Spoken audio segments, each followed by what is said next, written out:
o Erickson não põe eu para começar o culto. Não sei se vocês estão aqui dirigindo o trabalho. Você viu? O pastor, ele não me dá um abraço direito.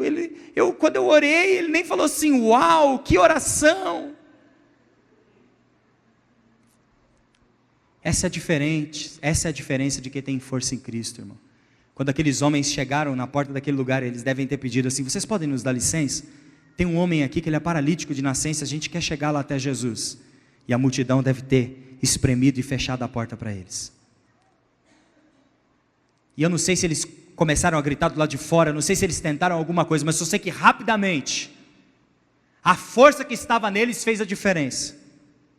E eles sabiam que eles precisavam cumprir o propósito pelo qual eles foram chamados para fazer.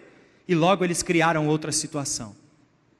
Logo eles foram em outro caminho que levariam eles até o propósito final.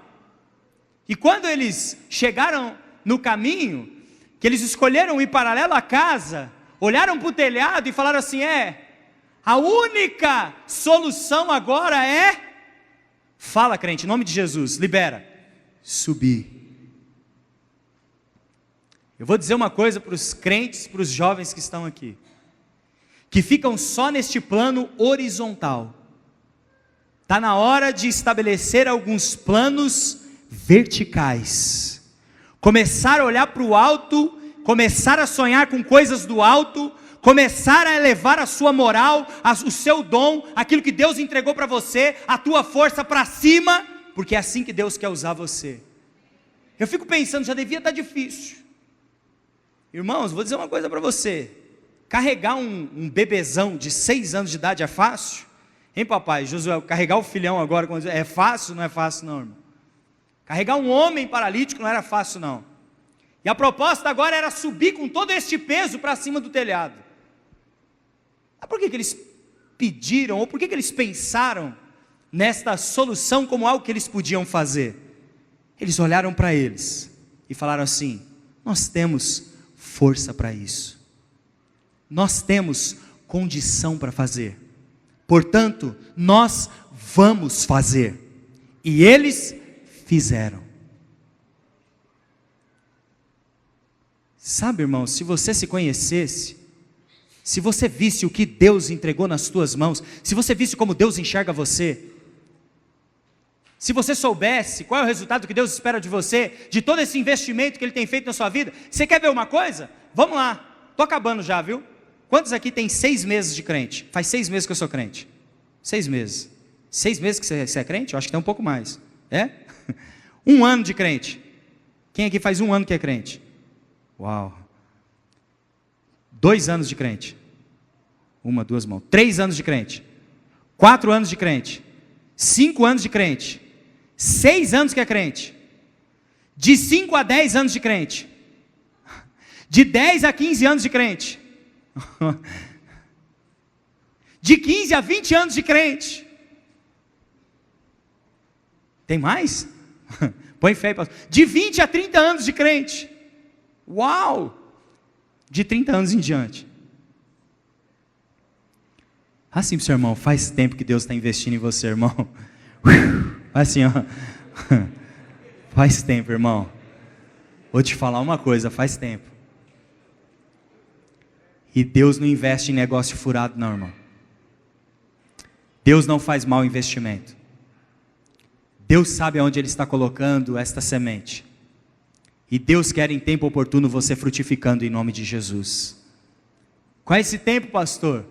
Eu duvido que nós, cristãos da última hora, podemos nos programar daqui a 5 anos.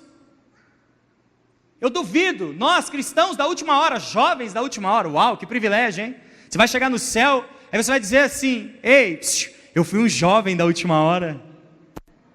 Aí se você estiver lá, irmão, ele vai perguntar, e o que você fez? Porque eu aprendi esses dias, que o Senhor Jesus vai nos fazer uma pergunta, diante do nosso julgamento. Ele não vai perguntar assim para a gente, você malhou muito? Você tocou muito? Você pregou bonito? Quantas vezes você foi no culto? Quantas pessoas você deu carona no final do culto? Sabe qual a pergunta que Jesus vai fazer? Aonde estão os seus frutos? Cadê seus frutos? Eu estou investindo em você um tempão, cadê seus frutos? E vou te dizer mais, te dei força para você ter fruto, cadê seus frutos? Aonde estão os frutos? É isso que Jesus há de olhar para nós, segundo o que diz a Bíblia, e nos questionar. Frutos. Quantos podem dizer amém? Quando eles chegaram lá em cima, aqueles homens se depararam com outra dificuldade. O telhado das casas daquela época, as casas eram feitas na grande maioria de pedra, algumas de argila, e o telhado era feito de argila e galho, e madeira. Aquilo, irmão, passa 2 meses, aquilo já está como uma pedra. Quando eles chegaram no telhado, eles não tiraram aquela telha Eternite que nós temos, Eternite que chama?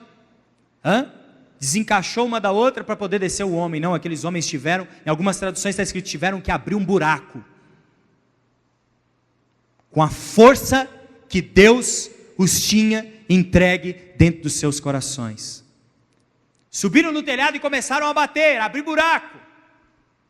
Começaram a criar espaço. Começaram a fazer as coisas acontecerem. Esse homem precisa descer e ele vai descer.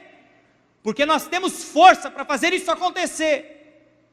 E vou dizer uma coisa para você, o que tem de crente caminhando, até o momento em que parece um paredão na frente dele, e ele não consegue mais enxergar com fé, ou não consegue mais exercitar segundo a força que Deus colocou nele, irmão, a igreja está cheia. Nós não estamos mais querendo exercitar nossa fé, e muito menos a força que Deus nos deu. Porque eu vou dizer uma coisa para você, irmão, a força do jovem é do joelho dobrado, a força do jovem é fé, a força do jovem é acreditar que as coisas podem ser diferentes, a força do jovem é saber que hoje eu posso estar muito mal, mas que Deus está trabalhando na minha vida para que eu tenha um amanhã melhor. Esta é a força que comissiona e que eleva e que nos impulsiona para um amanhã diferente. Aqueles homens começaram a abrir um buraco, eu fico imaginando, quando Jesus devia estar falando ali para a multidão, e de repente começou um barulho no teto. Eu imagino aquelas pessoas todas olhando para cima, sem entender o que estava acontecendo, mas Jesus sabia exatamente qual era o barulho que estava sendo criado ali. Era um barulho de algo que ia romper, para o milagre acontecer. Sabe, irmão, que barulho você tem feito? O que está vindo por trás daquilo que você está mexendo ou movendo? Qual é a perspectiva? Teve um dia que um pastor, Ju, fez uma pergunta para mim que eu fiquei impactado. Para mim não, para a igreja, mas eu absorvi ela para mim. Perguntou para a gente assim, olha, se todos os cristãos da face da terra fossem igual a você, o que seria do evangelho amanhã? Falei, uau, preciso me converter, urgente. Primeiro, não ia ter pregação, porque eu não evangelizo ninguém. Segundo, só ia ter culto no domingo à noite, porque é o único culto que eu vou. Estou falando de mim, viu, irmão? Fique em paz, não estou dizendo de você. Terceiro, culto de jovens ia fechar, porque eu nunca frequento. Quarto, ninguém ia saber de Bíblia, porque as Bíblias que eu sei são aquelas que eu vi em algum gibizinho bíblico. História de Jó, de Davi, e essas histórias são as histórias que eu conheço. Ou seja, por trás de mim não está vindo barulho nenhum, porque eu não tenho conteúdo e essência nenhuma, para que nenhum barulho venha por trás de mim, ou para que nenhum movimento venha por trás de mim. E o Senhor Jesus está nos entregando uma força capaz de o nosso barulho, o nosso movimento, mudar as posições deste mundo que se chama hoje. Eu vou dizer uma coisa para vocês, irmãos, nós estamos vivendo, estou acabando, esses momentos difíceis socialmente falando. Irmão, e vou dizer uma coisa para você, se a juventude não usar a força, eu vou dizer para vocês, irmãos, a tendência é essas portinhas começarem a se estreitar. Ronaldo estava falando aqui, 70% das verbas culturais da cidade são para os homossexuais. As passeatas deles, aqui em Uberaba, dá 200 mil, a nossa 1.000.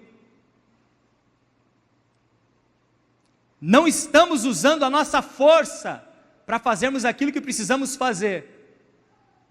Aqueles homens, quando eles se depararam diante de homens egoístas, que estavam olhando para o próprio umbigo, eles falaram assim: deixa essa classe de egoísta para lá, vamos juntar com a classe que quer comunhão e vamos avançar.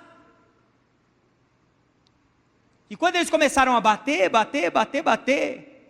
eles começaram a ver o resultado, logo abriu ali um buraco, capaz de fazer aquele homem descer até Jesus. E eu fico pensando, irmãos, como muitos de nós temos a capacidade de subir em Cristo, mas não temos a capacidade de descer e nos humilharmos diante dele. Diga assim comigo: a força me leva para cima, e a força me sujeita para baixo. Maravilha. Se a força que Jesus me deu não me dá a condição de me submeter, não me dá a condição de obedecer, não me dá a condição de voltar atrás, não me dá a condição de rever os meus conceitos, não me dá a condição de me arrepender, que força é essa de Jesus que está em mim? Eu sou um fraco. Aqueles homens podiam muito bem de lá de cima dizer assim: ei Jesus, a gente está aqui em cima do telhado, olha aqui para a gente, estende a mão aqui em cima que o homem vai ser curado. Mas eles falaram assim: a mesma força que a gente usou para subir, agora a gente vai usar essa força para descer esse homem até os pés de Jesus. E quando o homem começou a descer, a Bíblia diz que o nosso Jesus é maravilhoso. Diga assim para o seu irmão: Jesus conhece o coração do homem. Já olhou para o homem e sabia que a causa da paralisia dele era pecado. E disse assim: filho, perdoados estão os seus. Vou ter que falar isso para fechar aqui, eu não vou dar conta de sair daqui sem falar isso. O que tem de pecado que está amarrando juventude, crente, neste tempo, fica tranquilo, irmão, Jesus só quer sarar você, como Ele me sarou. Vou dizer uma coisa para você, crente forçudo, bombado, bícepsudo, trapezudo, deixa eu dizer uma coisa para você: sem perdão de pecados você pode ter a força, mas você não vai chegar em lugar nenhum. Sem arrependimento, irmão, você não vai produzir nada. Deus está chamando uma juventude forte e capaz de se arrepender. Nenhum amém. Quando Jesus se deparou com aquele homem, e aqueles homens já estavam arrazoando em seus corações: quem é ele para perdoar pecados? Jesus exorta aqueles homens e fala assim: homem, pega essa maca sua que te desceram lá de cima, pega ela, levanta, pega ela e vai embora. Aí eu fico pensando, Josué, aqueles homens ainda lá em cima do telhado, olhando pelo buraco, vendo todo o resultado da força deles. Agora eles iam descer do telhado e iam se encontrar com um homem milagrosamente curado, como resultado da autoridade de Jesus e da força que eles empenharam para o reino. Quantos querem viver um milagre aqui? Se prepara para fazer força, varão. Quantos querem ser usada como ferramenta de Deus aqui? Jesus me usa, Jesus me usa. A gente canta aquele hino: usa-me, Senhor. Aí a gente chora: usa-me. Aí Jesus fica lá, né? Igual no vídeo: uau, Ele está falando para me usar, como um farol que brilha. Como é que é? Como ponte sobre as águas. Nossa, ponte, o povo pode até pisar neles para chegar do outro. Como abrigo no deserto. Eu posso colocar um monte de gente para ir na casa dele. Eu posso colocar um monte de gente para ele cuidar. Como flecha que acerta. Nossa, eu posso até enviar ele. Aí quando chega do lado de fora, Jesus começa com a missão: ei, farol, vamos lá no meio das trevas fazer a diferença? Ei, abrigo, posso mandar algumas pessoas para ficar junto com você? Nem. Ei, ponte, posso colocar alguém assim para pisar em você e através de você chegar do outro lado e você ligar uma situação a outra? Posso? Ai. Ei, flecha, posso enviar você no alvo que está no meu coração? Jesus, se for para a Itália, para a Europa, para Londres, você me manda. Prepara para fazer força, irmão, porque Deus quer usar você em nome de Jesus. Use esta força em prol do reino de Deus.